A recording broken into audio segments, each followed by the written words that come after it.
Hi everybody and welcome to this week's Into the Kitchen, where Mr. Smarty Pants Scott is behind the camera. Aren't you, Scott? Yeah, I can either confirm or deny that one. I'm eating my coconut yogurt that I fermented. It's in a blog. And I've just drizzled some maple syrup in it and I can't stop. I'm touching with you guys today to talk about this food pyramid that I created and that I absolutely adore.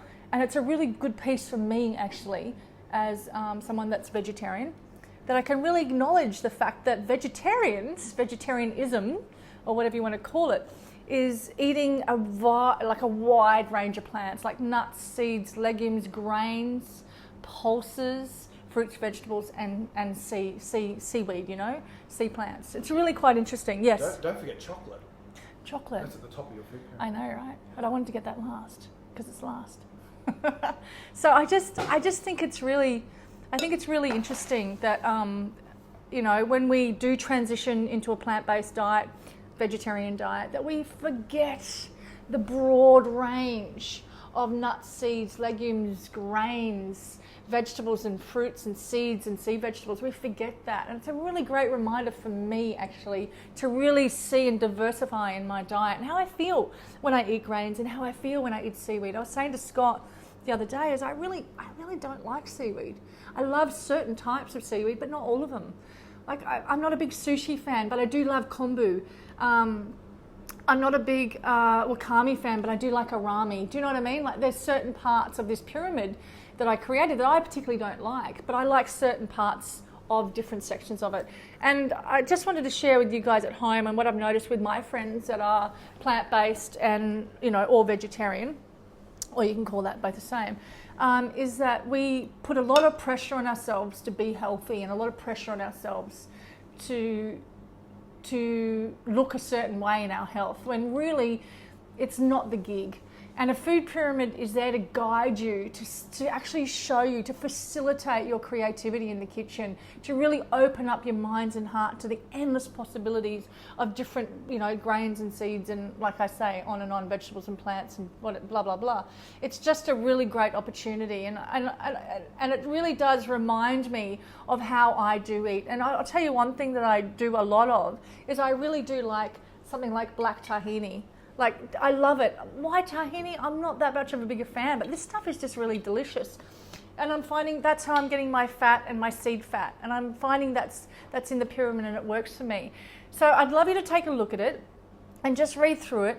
And it's not like a religion or a this is how you should eat as a vegetarian. It's just a guide on what might be missing and how can we add it into our world and how can we look at how we can eat grains and what type of grains. I talk a lot about spelt and kamut in the grains area, and I love every kind of rice you can imagine.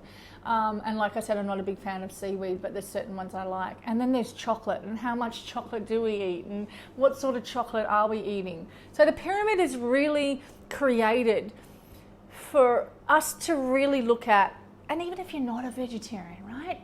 Just know that this is abundance of nature. And when we have an abundance of nature on our plate, something happens. Hey, Scott. Scott is a prime example of switching over to a whole foods lifestyle. He's a prime example of switching over to a whole foods lifestyle that is made predominantly from plants. Sometimes I use eggs and sometimes I use honey, but it's really quite fascinating how you feel, Scott, and what shifted in your life when I first met him.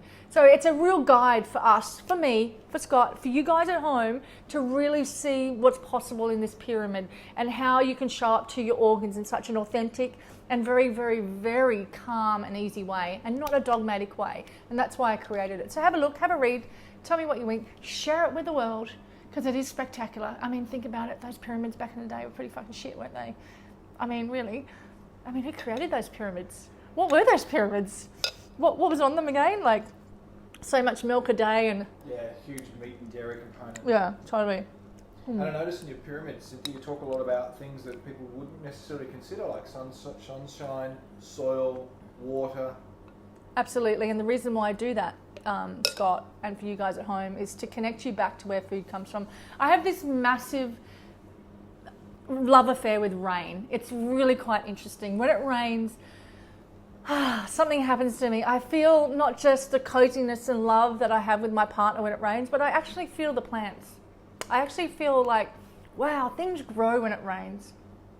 Farmers get yield when it rains. The soil multiplies when it rains. The sun shines on it when it's sunny. And it's the celebration of all things that come into our pantries. And I like to take you back to that, whether it's shaking the hand that feeds you from a farmer's market, or it's just an understanding of the water we drink, the air we breathe, the sun, the soil, the earth, the farmer. It's just a nice thing to do in a pyramid, I feel. Yeah, I feel that's really cool. Thanks for reminding me, Scott, actually, because it's such a big part of celebration of food, because we can cook right and then we can eat, but it's the behind the scenes that we kind of are disconnected from. So I put that in a pyramid for those reasons, to connect us back. So enjoy the pyramid, share it with the local schools and their Facebook groups.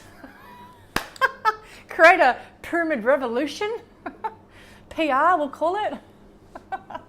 I'll see you next week. Bye.